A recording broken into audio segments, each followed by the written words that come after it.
Olá, amigos do agronegócio, sou o jornalista da agência Safras, Alessandro Carvalho. Hoje é quinta-feira, 9 de dezembro. Estou com os colegas consultores de Safras e Mercado para a gente repercutir o relatório divulgado há pouco de oferta e demanda do Departamento de Agricultura dos Estados Unidos. Vamos focar soja, milho e também o trigo em relação ao que foi divulgado e aquilo que o mercado esperava. Convido a quem não se inscreveu no nosso canal que inscreva-se, que ative as notificações para saber dos nossos novos materiais. Entre no nosso site safras.com.br, conheça a nossa plataforma de safras. Você pode pedir uma demonstração gratuita no nosso site.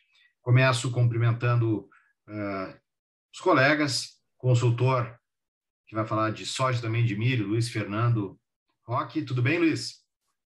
Tudo bem, Alessandro? Boa tarde a todos. Vamos lá, mais um relatório do USDA e pelo menos esse não surpreendeu, né? Veio bastante neutro aí para soja e para milho e o mercado continua trabalhando de lado aí com relação a ele.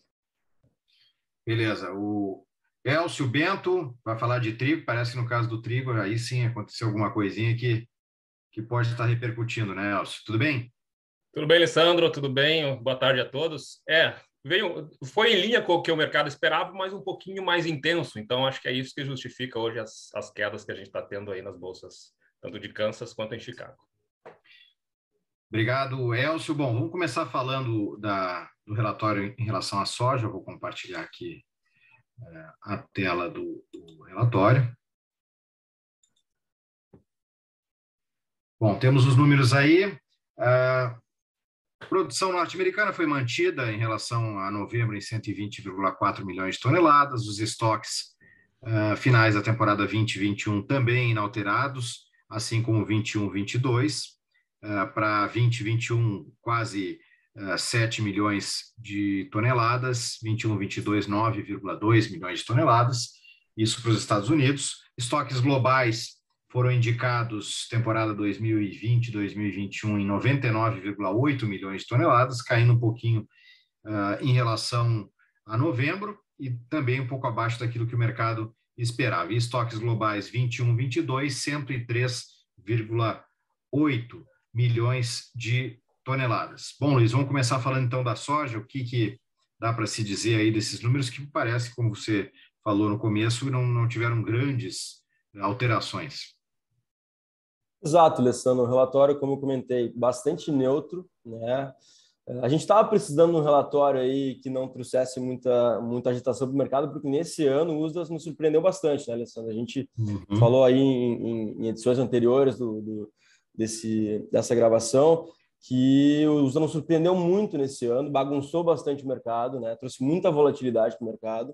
Inclusive, os patamares que a gente está vendo hoje são patamares que a gente atingiu após os relatórios do USDA. E esse último relatório do ano costuma ser um relatório, né? O relatório de dezembro costuma ser um relatório com poucas alterações, e o USDA trouxe isso, trouxe praticamente nenhuma alteração aí. No caso do quadro americano, não teve alteração nenhuma em nenhum número, todos os números foram mantidos. E em nível mundial, aí, uma pequena alteração de estoque que não muda praticamente nada aí, com relação aos fundamentos do mercado. Então, em resumo, um relatório bastante neutro dentro do que o mercado esperava, embora o mercado esperasse alguma alteraçãozinha ali no quadro americano, seria muito pouco. Então, eu diria que veio em linha com o que o mercado esperava, sim, e é por isso que o relatório está sendo considerado bastante neutro. Beleza, Luiz. Bom, vamos falar agora do milho. O Luiz também vai falar para a gente sobre o milho, que me parece o caso bem parecido com o da soja. Eu vou compartilhar aqui a tela. Bom, para o milho, a produção americana também inalterada, indicada em 382,6 milhões de toneladas. Estoques também inalterados, tanto 20 e 21, que foi colocado em 31,4 milhões de toneladas nos Estados Unidos. Estoques 21-22, 37,9 milhões de toneladas. O mercado esperava que pudesse cair um pouquinho esses estoques 21-22, mas foram mantidos. Os estoques globais 20 e 21, o departamento colocou em 292,7 milhões de toneladas, acima do relatório de novembro, que tinha sido de quase 292 milhões de toneladas, e estoques globais 21-22, 305,54 milhões de toneladas, acima também do relatório de novembro. Bom, Luiz, só estoques globais que ficaram um pouco acima daquilo que o mercado esperava em relação ao relatório de novembro, né, Luiz? Exato, Alessandro. Tudo que eu falei com relação à soja serve para o milho, né? Não trouxe alterações aí no quadro americano, e trouxe pequenas alterações em nível mundial, né? Embora tenha subido praticamente 1 milhão de toneladas o estoque, nesses estoques desse tamanho que a gente está falando em termos de tamanho de estoque de milho mundial é praticamente nada, né? Então, tudo que eu falei para a soja serve para o milho, é um relatório bastante neutro também, eu acho que em linha com o que o mercado esperava, e da mesma forma o mercado em Chicago está reagindo aí de forma neutra a esse relatório, não está dando muita bola para ele, digamos assim. Então, o mercado bastante de lado, e tanto para soja quanto para milho. Obrigado, Luiz. Bom, vamos falar agora do trigo. Já vou preparando aqui, compartilhar a tela para o Elcio comentar em cima desses números. Bom, relatório de dezembro do departamento para o trigo, mantendo safra americana 44,8 milhões de toneladas, mantendo estoques finais do 2021 em 23 milhões de toneladas, aumentou o estoque 21-22 de 15,9, que era indicado em novembro, para 16,3 milhões de toneladas, também um pouco acima do que o mercado esperava. Os estoques globais 20 e 21 foram colocados também acima de novembro, 289,6 milhões de toneladas, e estoques globais 21-22, safra 21-22, elevados para 278,2 quase milhões de toneladas, tanto acima da expectativa do mercado, que era 276,2, quanto acima do relatório de novembro, que era 275,8 milhões de toneladas. Bom, Elcio, em relação a esses nossas três commodities em avaliação, o trigo foi o que parece que teve aí, saiu um pouquinho da curva, né? Houve mudança tanto em estoques americanos aí quanto globais para cima, assim, um pouquinho mais significativo, né? Alessandro, mas na verdade não muito, o USDA não inventou muita coisa, né? Até nós havíamos falado no caso norte-americano, na conversa pré-USDA, que o mercado esperava uma elevação, a elevação esperada pelo mercado era de 200 mil toneladas em relação ao mês passado, e a gente alertava que seria essa elevação justificada ou pelo aumento do consumo do trigo para ração, ou uma redução necessária das exportações para atender o seu consumo interno e evitar que ficar, enfim, com um estoque muito curto dentro dos Estados Unidos. Aconteceu mais ou menos isso, a gente não teve alteração do lado do consumo para ração, mas sim as exportações, o número de exportação norte-americano, ele veio mais de 500 mil toneladas abaixo do que o relatório do ano passado. Então, se nós temos uma produção que se manteve, no lado do consumo interno não teve alteração, mas as exportações são menores, isso é que elevou os estoques norte-americanos. Então, só para a gente entender, o mercado esperava um aumento de 200 mil e foi um aumento de 400 mil, não é nada exagerado, e em função desse ajuste nas exportações, que era algo meio que necessário, até porque se a gente ver os registros de exportação, neste ano estão 24% inferiores aos do ano passado. Vamos para o lado global, e aí a gente vê o quê? Também falávamos que se tivesse algum ajuste em termos de produção, seria um ajuste do hemisfério sul, onde, por exemplo, a consultoria australiana tinha alertado, tinha divulgado uma safra recorde, e o USDA ainda não tinha ajustado esses números. Então, essa elevação que a gente tem nos estoques de 2,4 milhões globais, basicamente porque o USDA elevou a produção, ou a estimativa de produção australiana, em 2,5 milhões de toneladas. Então, é um relatório que veio um pouco acima, as elevações de estoques, tanto globais quanto norte-americanos, elas vieram um pouco acima do que o mercado esperava, mas não acho que seja uma grande surpresa. Acho que está em linha do que o mercado esperava, e pelo menos não inventando, né? Vindo naquilo que se esperava, uma redução das exportações norte-americanas, nada fora do normal, e de um ajuste da safra australiana, que também era esperado.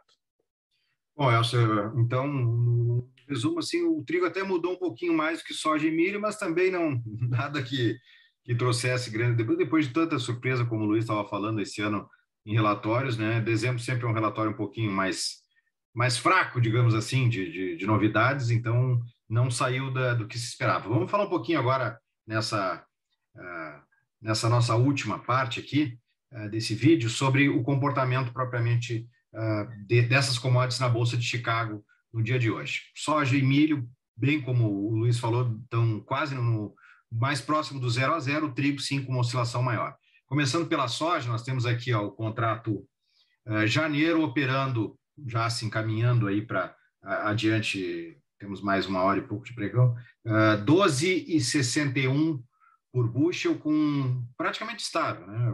Agora estável 12,61. Luiz, está bem representando o que foi esse relatório, o comportamento hoje, não? Exatamente, Alessandro, como a gente falou, né? Um relatório bastante neutro, o mercado não deu muita bola para esses números, até porque eles não mudaram, né? Então, o mercado continua olhando principalmente, né, no caso da soja, para o Brasil e para a Argentina. E, inclusive, né, uma coisa que eu não comentei foi que o USA também não trouxe alterações para a safra brasileira e para a safra argentina, né, conforme o esperado. O mercado não esperava por alterações e o USA confirmou isso, não trazendo alterações, até porque nós também entendemos que é muito cedo, né? A gente sabe que a gente tem problemas iniciais, né, de clima na região sul do Brasil, mas ainda é cedo para estimar perdas, né? Se o clima continuar ruim realmente, acho que em janeiro a gente vai começar a falar de uma safra um pouco menor, mas o USA também colocou o pé no chão aí, não se antecipou, né? não cortou safra brasileira nem Argentina. Então, como eu falei, relatório bastante neutro, e o mercado está representando isso aí, mantendo praticamente uma estabilidade aí, né? 0 a 0 a 12,60, 12,61, que é um patamar médio que ele vem trabalhando há um bom tempinho. Então, os números realmente, o relatório do USA não mudou esse fundamento aí, esse suporte de Chicago. Valeu, Luiz. Vamos falar agora um pouquinho do milho, que para março tá operando a 5,89 e 1/4, com uma alta de 0,3%, mas há pouco também estava quase 0,0. Então, o mercado também, sendo que as posições futuras aí, ao contrário, estão com alguma perda, mas o contrato que é mais negociado nesse momento, março, 0,3 de alta, Luiz. Da mesma forma, né? Como eu falei antes, tudo que eu falei para a soja serve para o milho. Tem um mercado bastante de lado. Ele até chegou a trabalhar, né, nas primeiras posições, chegou a trabalhar no vermelho hoje. Mas, enfim, o mercado praticamente no 0 a 0 também, refletindo esses números neutros aí no relatório do USDA. E, no caso do milho, também mercado olhando aí para clima na América do Sul, Brasil e Argentina, que daqui para frente, né, até a colheita, vai ser aí o centro das atenções do lado da oferta. E, no caso da demanda, aí, de novo, olhando para a China, para ela continuar aparecendo aí no mercado americano e no mercado sul-americano. Maravilha, Luiz. Vamos falar com o Elcio agora do trigo. Elcio, o trigo aqui para março operando a 7,77,5, com uma queda de 2,1%. Isso aí, como tu dizias, embora não tenha havido assim também grandes novidades, grandes surpresas, né? Pode ser um pouquinho de relatório aí nessa baixa, mas tem outros elementos também, né, Elcio? Eu nem comentei do petróleo, mas o petróleo está tendo uma queda interessante hoje, acaba também mexendo com as commodities, Elcio. Está desligado o... Aí. Perdão. Na verdade, tem o fundamento do trigo. Se a gente pensar em outros fatores, então, se tivesse esses outros fatores, também estariam afetando soja e milho. Então, quando a gente vê soja e milho mais elado e o trigo caindo, certamente o mercado sentiu, acho que muito mais, talvez, essa redução das exportações, da expectativa de exportação norte-americana. Mas também acho que é naquele susto pós-USDA. Eu acho que o mercado não tem muito o que cair.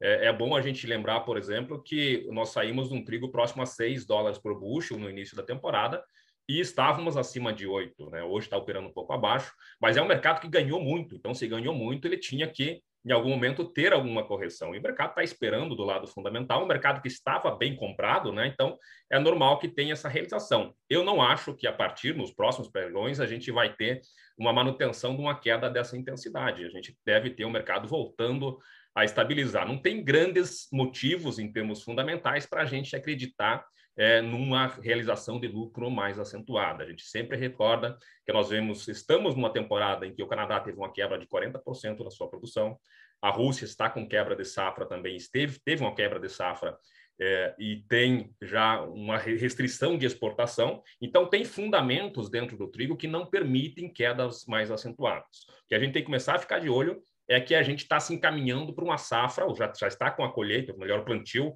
de uma safra de inverno já bem adiantada, E o mercado vai começar a olhar para isso. Ao que tudo indica, preços tão altos devem trazer uma safra de inverno grande. Isso, em se mantendo a condição até de clima favorável, pode começar a trazer alguma pressão. Mas dos fundamentos dessa temporada passada, mesmo com o Hemisfério Sul colhendo uma safra recorde, não tem muito para a gente acreditar que os preços vão continuar com grandes quedas. Obrigado, Elcio. Luiz, um abraço. Obrigado, Elcio, a vocês por esse vídeo pós-USDA. Tenho certeza que o pessoal vai gostar das avaliações. E convido mais uma vez a você que não se inscreveu no nosso canal, inscreva-se, ative notificações e conheça a plataforma de safras em safras.com.br. Você pode pedir uma demonstração gratuita da plataforma. Um abraço, pessoal. Até a próxima. Abraço, até mais. Abraço.